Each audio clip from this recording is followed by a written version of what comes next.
On the forums, someone was asking how to kind of do a fade out when you die and then fade in when you respawn kind of thing. So this is a block that kills me. So I'll touch it like that. So the idea is, instead of it just respawning immediately, you kind of get this nice fade out and then fade in the respawn point. So we've got our puppet.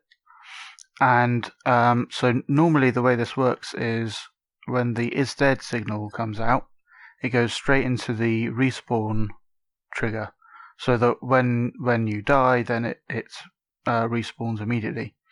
So we don't want that to happen. We want to kind of do some stuff and then tell it when to respawn. So let's just remove that wire for now, and we'll have something. Okay, let's demonstrate this thing first. We'll add a little indicator for testing.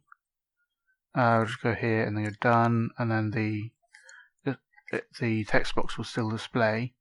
Now we've left this wire in is dead to respawn, and now when we play, we fall off the edge. You see the text box disappears while you're respawning.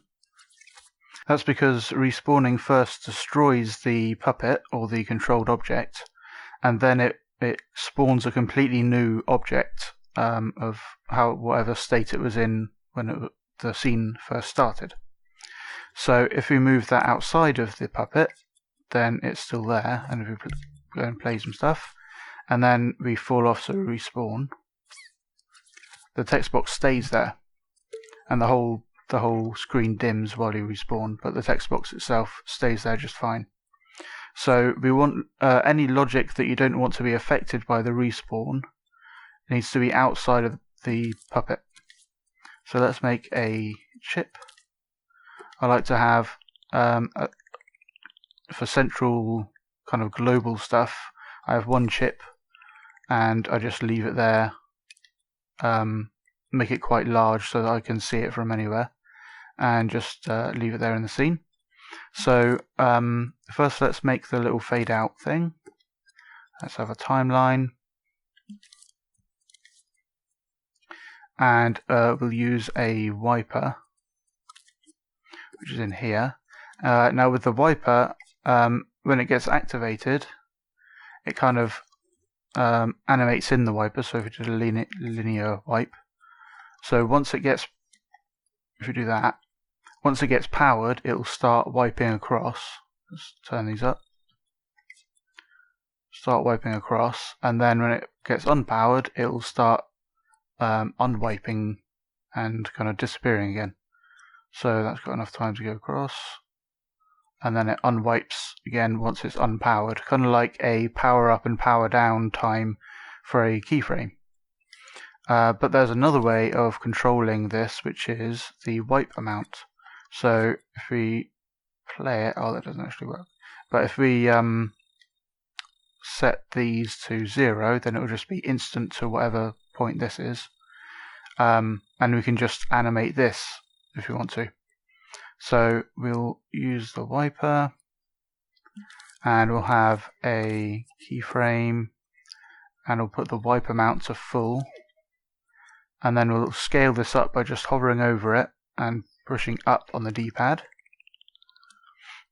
just like you would scale anything else up. And let's put that over there, drag out the end, and just give it fall off, these like fade off things. So now at the beginning this isn't powered at all. As it goes on, it gets more and more powered, so it becomes more and more 100%, and then in between those it's just fully powered and it's 100% for that duration, and then it fades out again. So we'll just put it on to dissolve again, which is just fade in and out the black, and I'll bring that across. I'll scale up the horizontal width of the timeline so we can see the times better with L1 and right on the D-pad, and now you can actually see the columns of individual frames, and we can get that to sit there just right. So now when we play time, You fade out and then fade in. Cool, so now we need to activate that at the right time. So let's go down here, and instead of respawning, we want to know if it is dead, then we'll trigger that over there. So we'll use the method, we use the keyframe switch method. So for switch, we turn it off, we keyframe it on. So now when this is powered, that switch is on, and we can rename this. If we select both of them at the same time and then rename one of them to dead, then it actually sets that name for both of them. So now they're both called dead, which is cool. We power that when the is dead signal comes out of there, and then we can just bring this over here, because keyframes don't care about where stuff is. It's just like hidden wires going to different places. So now we can put this in here, put that in there, and we'll set this to play once, so that every time that the dead signal is sent, it will play through that timeline all the way through. And if it's somehow triggered again before it gets to the end, it will start from the beginning. Things like that. Yeah, so now let's see if that works. Probably want to make the death cube first, actually. So let's make a cube and put a health modifier on it. Okay, now we go and touch that and we die. So it plays that timeline just fine. That's cool. But we also want to actually respawn this while it's fully black. So we'll put we want it to respawn kind of between here, around there somewhere. So let's make another one of these keyframe switches. So this time this will be in the timeline at the right point in time. So let's put it kind of at the beginning of that.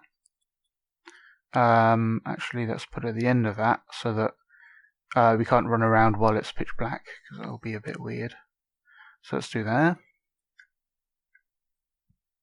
Then we take that switch and put it into the respawn. So when it gets to that point in the timeline, that keyframe will be lit up and turn on the respawn switch, and that will send the signal to respawn to the controller. So now let's go and bump into this. Yeah, so we need to adjust the timing of it, but that's very easy because it's just in a timeline, and you can just fiddle with the timing. There you go, and now you respawned. You can fade out and fade in as if you just respawn there. So you might have some death animation or something that this timeline has. You can do whatever you like in this timeline and use that respawn keyframe to get it to respawn at the time where it makes sense in the animation. I'd like to thank RevPlayer, MDKD99, VGA Port Authority, and all of my other supporters for making this tutorial possible. Thanks for watching. If you'd like me to continue making these tutorials and helping creators across the internet, you can find out how to support me in the link in the description. Thanks for your consideration, and I'll see you in the next one.